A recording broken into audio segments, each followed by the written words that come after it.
Aunty hi aunty. Aunty என்னோட key actually தொலைச்சிட்டேன் நானு. ஆ, aunty இதை டூப்ளிகேட் பண்ணி தர முடியுமா ஆண்டி? காலையில போட்டுக்கலாங்கண்ணே. நாங்க போலீஸ் பேசுறோம். சொல்லுங்க. இந்த மாதிரி டூப்ளிகேட் கீ போடலாமா? இல்லங்க, எங்க வண்டி வண்டி என்ன அப்படிலாம் பண்ண மாட்டாங்க. அண்ணாவா? Call me sir. ஓகேங்க sir. Yes sir. Okay sir. குழந்தை பிறந்திருக்கு எங்க பாப்பாக்கு. இப்ப நாங்க ஹாஸ்பிட்டல்ல இருக்கோம் நாங்க. இப்ப என்ன பேர் வைக்க போறீங்க பாப்பாக்கு? மிலன். அந்த பேர் எடுத்துட்டு என் பேரை வச்சிருங்க.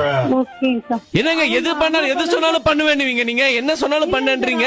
நீங்க இதுவுமே பொய். உங்க வீட்டுல யாருமே பிறக்கல அப்போ? இல்லங்க சார், பிறந்திருக்காங்க சார். நான் இப்ப பாப்பாட்ட கூட நான் தரம் பேசுறீங்களா? எந்த பாப்பாட்ட கொடுங்க உங்க பாப்பாட்ட? ஹலோ. ஹேமாவா? ஆமாங்கண்ணா. இல்ல எனக்கு பாப்பா பிறக்கலன்னு சொல்லுங்க. சும்மா சொல்லுங்க. இல்லைங்கண்ணா, குழந்தைலாம் எதுவும் பிறக்கலைங்கண்ணா. சார் குழந்தை பிறந்திருக்கு, குழந்தை பக்கத்துல தான் வச்சிருக்க, குழந்தை பிறக்கலங்க.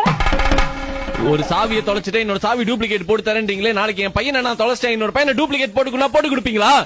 கண்ணு முன்னாடி ஒரு விட்னஸ் இருக்காங்க. இருங்க, நான் அவங்க கிட்ட குடுக்கறேன். ஒரே நிமிஷம். அக்கா வணக்கம்க்கா. யாருப்பா நீங்க பேசுறீங்க? அக்கா போன வாரம் உங்க கடைக்கு வந்துட்டு ஒரு வீட்டு திருடணும்ட்டு சாவி வாங்கிட்டு போனேன்னு இல்லைங்க. வீட்டு திருடணும்னா 50,000 ரூபாய் வாங்குனீங்கக்கா. ஏய், யாருப்பா நீ பேசுற?